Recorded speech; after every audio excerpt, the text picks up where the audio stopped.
Magandang araw po mga kababayan.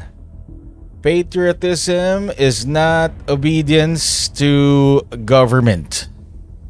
It is obedience to the principles for which government is supposed to stand.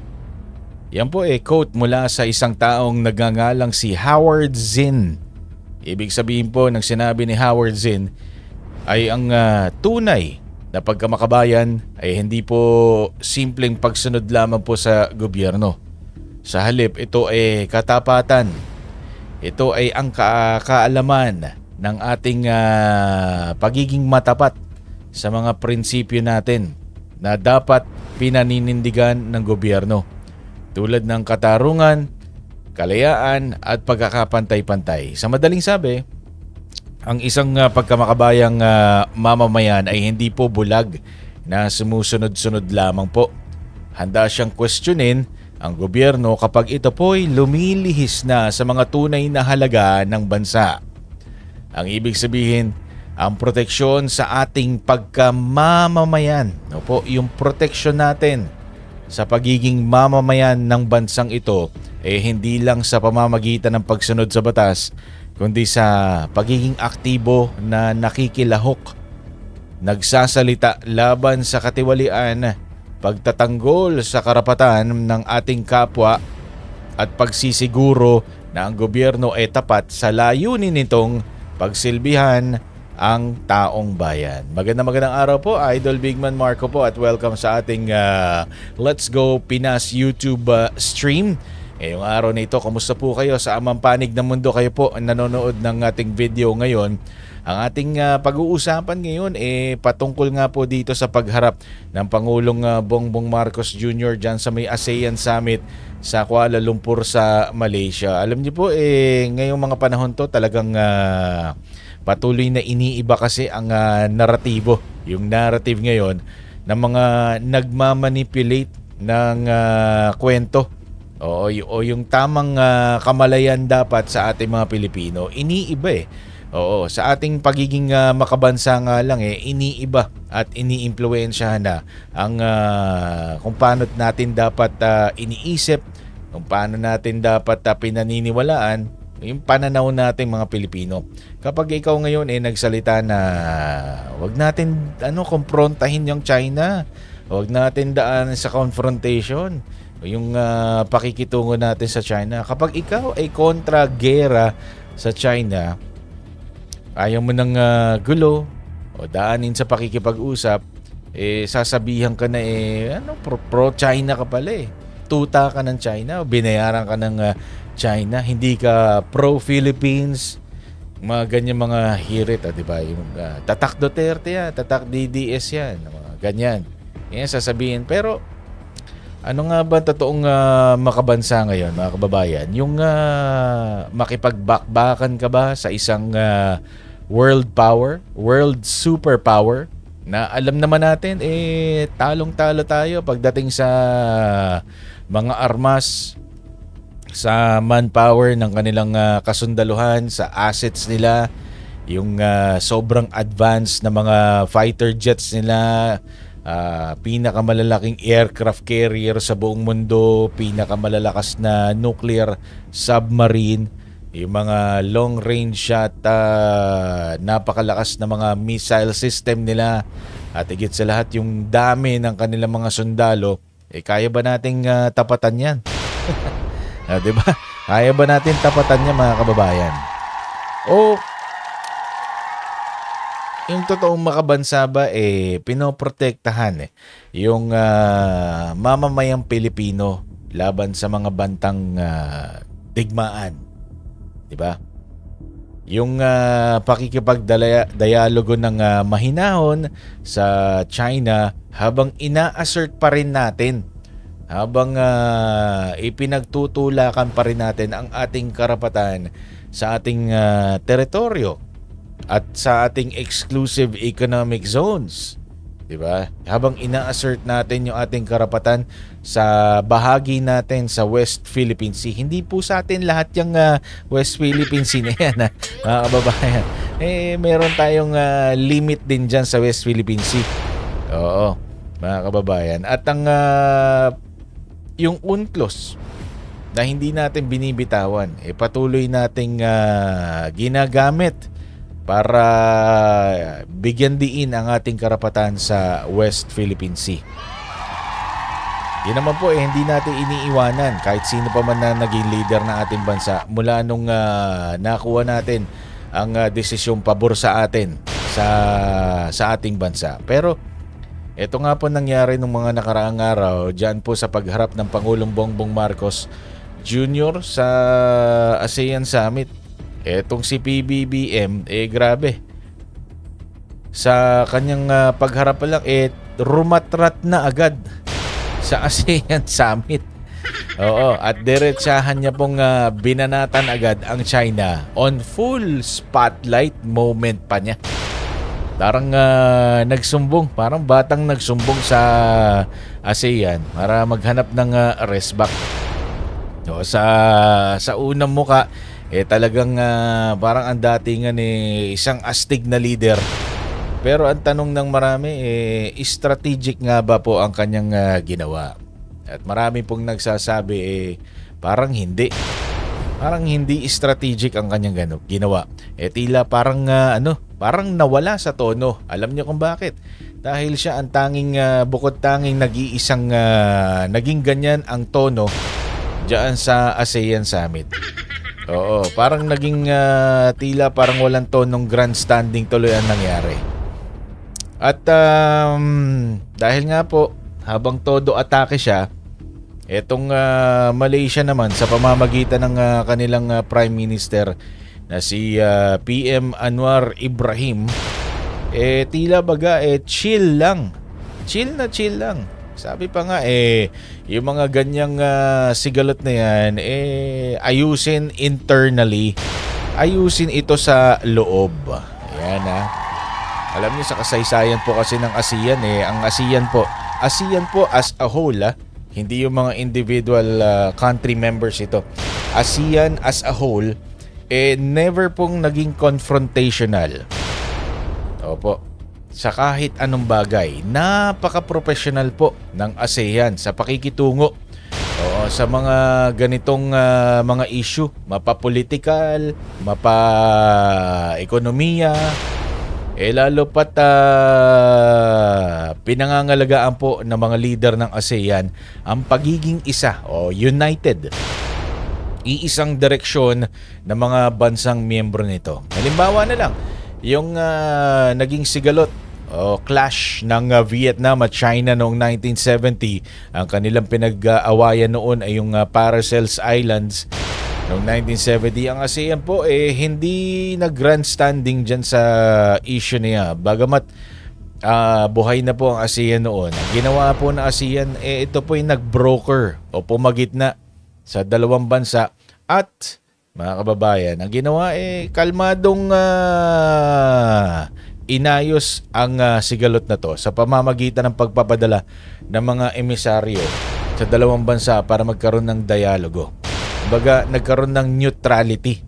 Kahit ngayon naman po, even with South China Sea tensions ngayon, all-time high po ang tension sa South China Sea. Ang ASEAN po talagang iniiwasan na mag-name drop, pangalanan o pahiyain ang kahit na sinong bansa o kahit na sinong leader.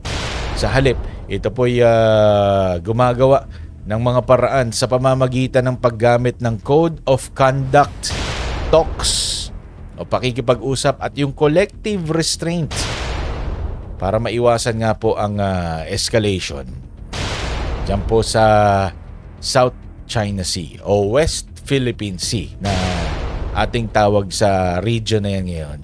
Kumbaga anumang problema po mas tinatalakay internally. Hindi yung ibino-broadcast on spotlight sa harapan ng lahat para mampahiya ng isang bansa. Kumbaga sa pamilya, hindi na binobroadcast sa buong barangay ang awayan sa loob ng pamilya.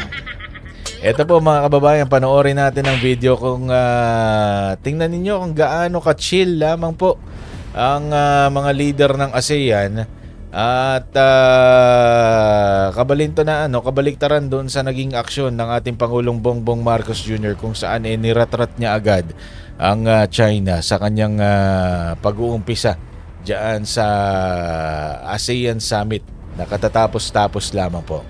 Eto mga babayan, panoorin natin ang naturang video na yan. To the ASEAN-China Summit. And on behalf of ASEAN, I'm delighted to welcome Premier Li Qiang, Premier of the People's Republic of China. Premier Li, you were with us earlier this year for the ASEAN GCC China Summit. And we are honored to have you again today. It is a reflection of China's firm and unyielding commitment to deepening ties with ASEAN.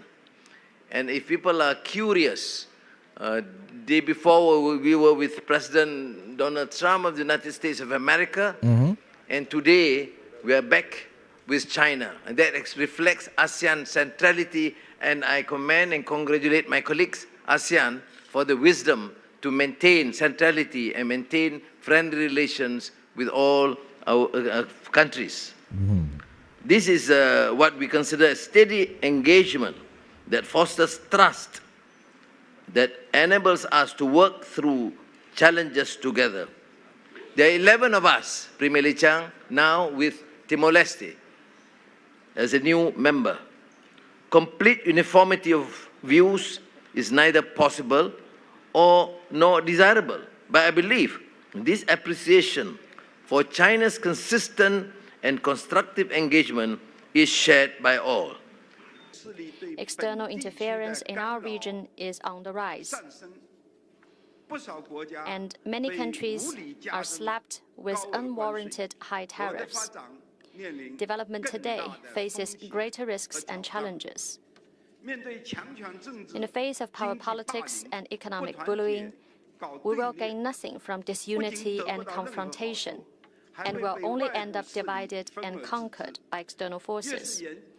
The more challenging the situation, the more resolute we should be in maintaining unity and self-reliance.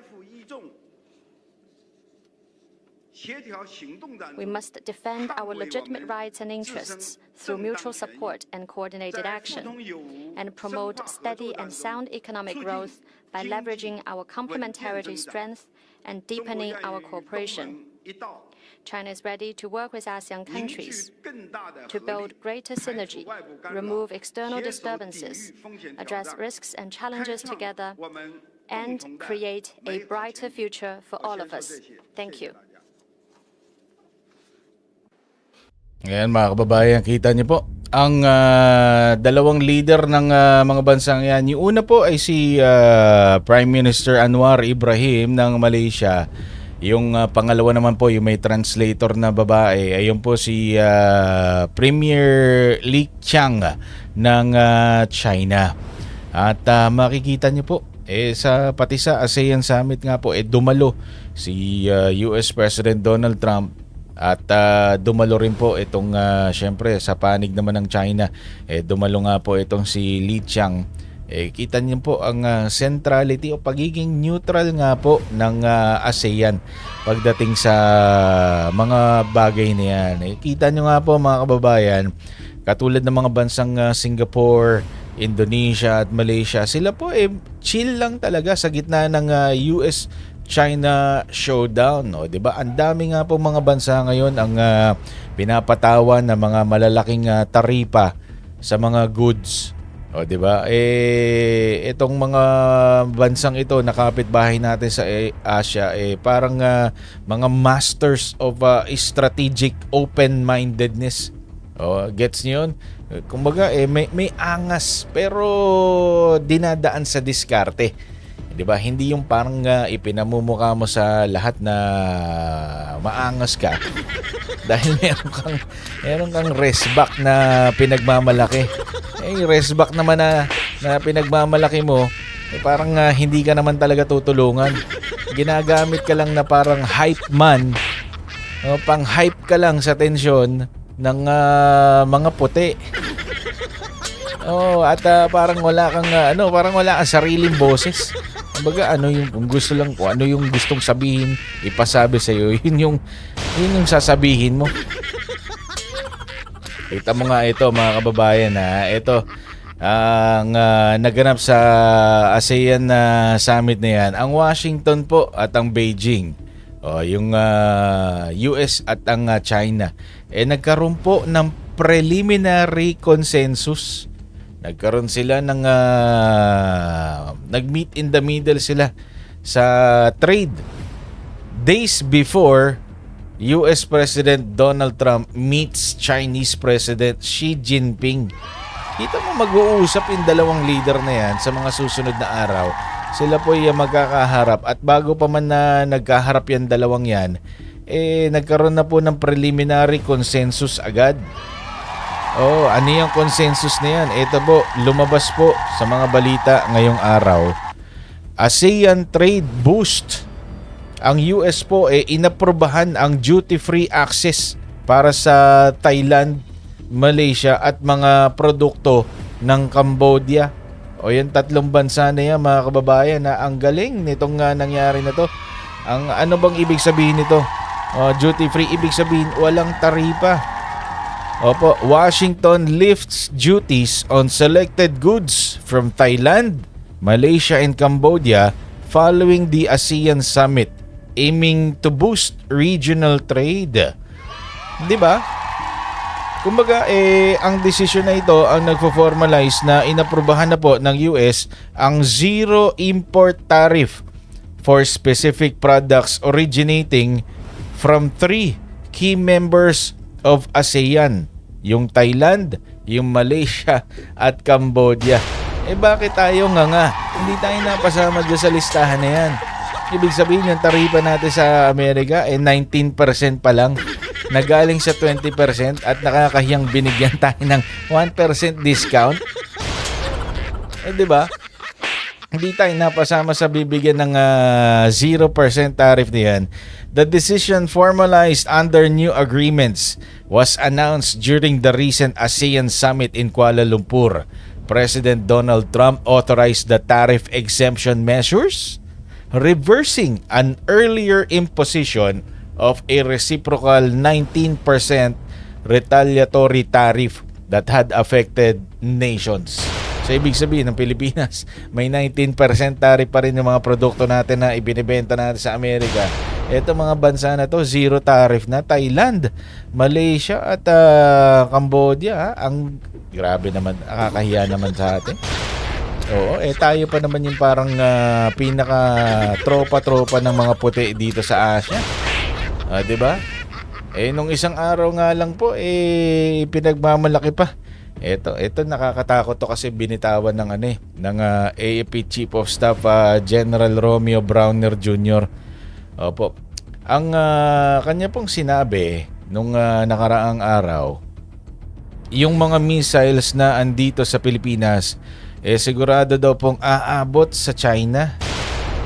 These are medium-range missiles, meaning that if they are launched, they can reach mainland China and even their artificial islands. But for us, they do not matter to others. We are strengthening the AFP to defend our country against any nation attempting to invade or seize our territory, he emphasized. Yan po yung kanilang naratibo. Opo. At para magbitaw ka ng ganyang pananalita, parang pinoprovoke mo ang isang superpower. Kahit pa po sinabi ni General Romeo Browner na hindi po yun ang kanyang ibig sabihin, it will get lost in translation, mga kababayan. Iba na naman ang tono na sinasabi nila. Ibang-iba na naman po ang tono niyan. At yung Amerika nga po hindi hindi kumikilos ng komprontahin ng ganyan ang China. Pero isang mataas na opisyal sa ating sandatahang lakas ang lakas ng loob na magbitaw ng ganyan mga salita. Bagamat sinabi niya na ibig sabihin aabot yung mga missile doon, hindi niya naman daw ibig sabihin na gagawin. Pero magbitaw ka ng ganong klaseng salita, diba? Kaya nga po nag-react dyan ang congressman ng 1st District ng Davao City na si Congressman Paulo Pulong Duterte. Sinabi niya, "So mao na di ay naron ang atong depensa. Pabida-bida sa Amerika bisan klaro kaayo nga ang Pilipino ang mahimong sinugong pirmi sa kalagot sa laing nasod." Ibig sabihin, so this is now our idea of defense. Ito na ba yung ating ideya sa pagdidepensa sa ating bansa? Showing off, nagmamayabang para sa Amerika, kahit na malinaw na ang Pilipino ang magiging first to burn. Ayan mga kababayan, from another nation's retaliation. Kung mag-retaliate po ang China sa atin, ang mga Pilipino po, ang mga ordinaryong mamamayan sa kalsada, sa mga kabahayan, ang magiging collateral damage. Kaya nga po, dagdag pa ni Congressman Paulo Pulong Duterte, diretsahan niya pong china-challenge si AFP Chief of Staff General Browner yung kanyang allegiance and judgment in making such pronouncements public. General, before you boast about missiles that can reach China, can you guarantee that you can stop the retaliation, or are you willing to gamble Filipino lives para lang magpakita nga suod ka sa imong mga bosses, o sumusunod ka sa imong mga boss, just to show how close you are to your bosses? Saad po ng kongresista ng 1st District ng Davao City. Ayan mga kababayan, kayo po, anong masasabi niyo po sa mga nangyari na yan sa ASEAN na mga binitawang pagratrat ng Pangulong Marcos Jr. sa China na kakaiba sa tono ng ASEAN pangkalahatan? At yan nga po sa mga binitawang salita ni General Romeo Browner. Bagamat kanya pong disclaimer, hindi po yun ang kanyang ibig sabihin. Pero alam naman natin, somehow it will get lost in translation. Diba? If you translate it to another language, diba? Iba-ibang lengguwahe ng mga bansa sa Asia, iba yung dating. Diba? Kaya po mga kababayan, comment po kayo sa baba sa ating comment section para po dyan sa inyong mga opinion at mga kuro-kuro sa ating topic ngayong araw. At syempre, huwag mo po kalimutan na i-like po ang video nga to at i-share niyo po sa inyong mga kaibigan. And most especially po, kung akin lang pong hihilingin sa inyo, sana po kayo po mag-subscribe na po sa ating channel. Maraming salamat na po sa mga nag-subscribe na po sa ating channel at nakakataba po ng puso ang inyong mga nagiging comments, mapa-positive man, mapa-negative, mapa-iba-iba man tayo ng mga opinion, pare-parehas po tayo mga Pilipino. At higit sa lahat, mahalin po natin ang ating bansang Pilipinas. Maraming salamat po.